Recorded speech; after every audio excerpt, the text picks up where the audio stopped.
نحمده ونصلي ونسلم على رسوله الكريم اما بعد فاعوذ بالله من الشیطان الرجیم بسم اللہ الرحمن الرحیم۔ اس دور میں اور ہے جام اور ہے جم اور ساقی نے بنا کی روش لطف و ستم اور تہذیب کے آذر نے تو رشوائے صنم اور مسلم نے بھی تعمیر کیا اپنا حرم اور ان تازہ خداؤں میں بڑا سب سے وطن ہے، اس کا جو پیراہن ہے ملت کا کفن ہے۔ بازو تیرا توحید کی قوت سے قوی ہے، اسلام تیرا دیس ہے تو مصطفی ہے۔ یہ شعر لکھا گیا ہے، شعر علامہ اقبال کا لکھا ہوا پڑھا ہے حضرت علامہ خادم حسین رضوی امیر المجاہدین رحمۃ اللہ تعالی علیہ۔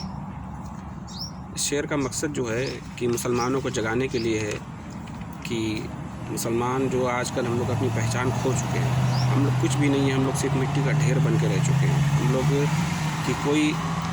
وجود قائم نہیں رہا اب ہم لوگ کا دنیا میں، ہم لوگ صرف ایک چلتی پھرتی لاش ہیں مسلمان، ان کے اندر ایمان نہیں ہے، قرآن کا کچھ مطلب نہیں معلوم ہے، نماز کی اہمیت نہیں ہے، بس جی رہے ہیں زندگی کسی طریقے سے جی رہے ہیں، شادی کرتے ہیں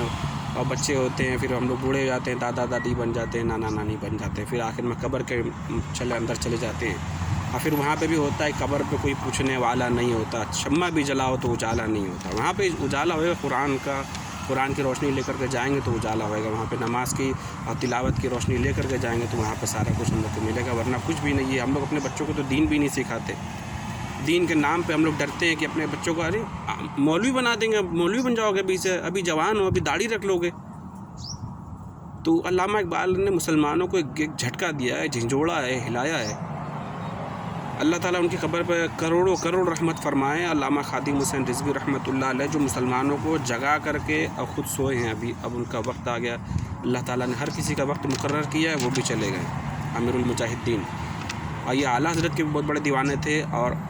علامہ اقبال کے بھی، اور اعلیٰ حضرت کے بارے میں فرماتے تھے کہ اپنی پنجابی لینگویج میں کہتے تھے کہ ایہو جہا بابا کسی دے کول ہے تو لے کے آئے ساڑھے میدان یعنی دور حاضر میں، اور ہم کہتے ہیں ان کے بارے میں کہ ان کا خادم حسین رضوی جیسا کوئی اگر عالم ہے، کسی کے پاس کوئی بابا ہے تو لے کے آئے میدان میں، دور حاضر میں سب کوئی دیکھ چکا ان کے بارے میں۔ تو اس کی تشریح کرتے ہوئے علامہ صاحب کہتے ہیں، فرماتے ہیں کہ اس دور میں یعنی ابھی جو دور چل رہا ہے، وقت جو چل رہا ہے، اس میں مسلمانوں کا جو معیار ہے صحیح غلط کا، اس ثواب اور گناہ کا سب بدل چکا ہے۔ آج کل داڑھی کاٹنا لوگ ثواب سمجھتے ہیں، داڑھی رکھنا جرم سمجھتے ہیں۔ کوئی نمازی آدمی ہو تو اس کو کہتے ہیں کہ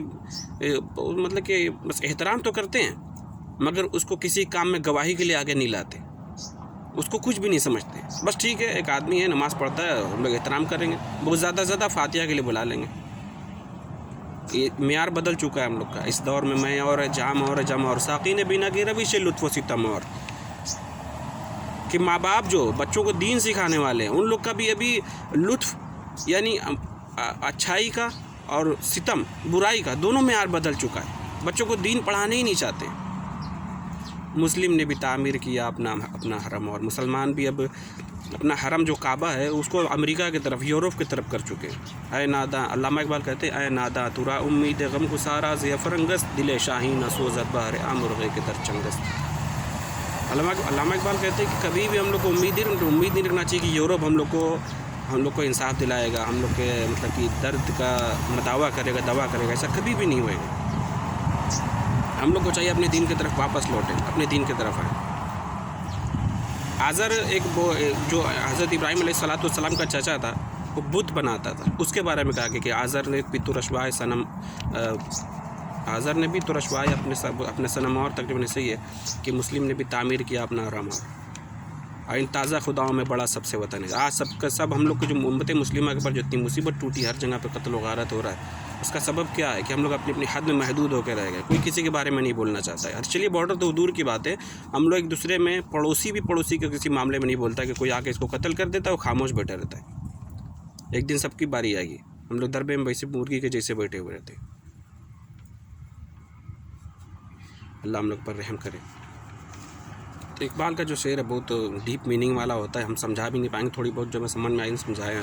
بتا رہے ہیں۔ پھر علامہ اقبال کہتے ہیں کہ تازہ خدا میں بڑا سب سے وطن ہے، اس کا جو پیراہن ہے ملت کا کفن ہے۔ ملت کا کفن آپ دیکھ چکے ہیں کہ یمن بھی گیا ہاتھ سے، افغانستان بھی گیا، سیریا بھی گیا، عراق بھی گیا، لیبیا بھی گیا، مصر بھی گیا، سارا کچھ چلا گیا، مگر کوئی بولنے والا نہیں، کیونکہ ہم اپنے ملک کے لیے نہیں، اپنے ملک کے لیے بولیں گے، مسلمانوں کے لیے نہیں بولیں گے۔ مسلمانوں کے پاس کس چیز کی کمی ہے؟ سبب اور ہی کچھ ہے جسے تو خود سمجھتا ہے، زوال بندہ مؤمن کا بے زری سے نہیں۔ ہم لوگ سوچ رہے ہیں کہ ہم لوگ پاس آئٹم بم نہیں ہے اس لیے پریشان ہیں ہم لوگ پر ظلم ہوتا ہے۔ ہم لوگ سوچتے ہیں کہ ہم لوگ کے پاس پیسہ نہیں ہے، سعودی عرب میں تو لیٹرین بھی سونے کی بن گئی، پیسہ کی کمی ہے مسلمانوں کے پاس، آئٹم بم کے پاس پاکستان کے پاس نہیں ہے آئٹم بم، دنیا کی بہترین فوج ترکی کے پاس پیسہ ہے، ملیشیا میں جا کر کے کتنا پیسہ ہے کہ پانی کی طرح پیسہ ہے۔ سبب اور ہی کچھ ہے، وجہ کیا؟ علامہ اقبال کہتے ہیں کہ جو تم سمجھ رہے ہو نا، بات وہ نہیں ہے، بات ہے کہ تم لوگ دین سے بھاگ گئے، دین سے دور ہو گئے۔ سبب اور ہی کچھ ہے جسے تو خود سمجھتا ہے، زوال بندہ مؤمن کا بے زری سے نہیں۔ اللہ تبارک و تعالیٰ ہم لوگ کو اپنے دین کی طرف واپس آنے کی توفیق رفیق عطا فرمائے۔ اللہ ہم لوگ کیسے واپس آئیں گے؟ ہم لوگ ایک ہی طریقہ ہے، رسول اللہ کے ساتھ مبارک جو چلنا ہے، محمد مصطفیٰ کے ساتھ چلنا ہے، ابد تک گونجنے والی صدا کے ساتھ چلنا ہے، چراغوں کی طرح جلنا ہے اس تاریخ راتوں میں، نہ بجھنے کی قسم کھا کے ہوا کے ساتھ چلنا ہے، لہو کی دھار سے رستہ بنانے کا ہنر سیکھو، اگر اے زندگی والوں صدا کے ساتھ چلنا ہے۔ ہم لوگ کو ڈرنا چھوڑ دینا چاہیے۔ ابھی عمر تو اسی بھی جانا ہے، ایک دن کسی کو دیکھے کوئی پانی میں نہانے کے لیے گیا، پانی میں ڈوب کے مر گیا، کسی کو ڈینگو ہو گیا، مچھر کاٹ لیا تو مر گیا، کسی کو کوئی پرابلم ہو گئی، بیماری ہو گئی، کسی کو کچھ کورونا ہو گیا، ہم لوگ مر ہی جاتے ہیں نا۔ ہم لوگ کو بھی چاہیے کہ ہم لوگ ڈرے نہیں، اپنے دین کی طرف آئیں، اپنے اسلام کی طرف آئیں، ایسا ہونا چاہیے۔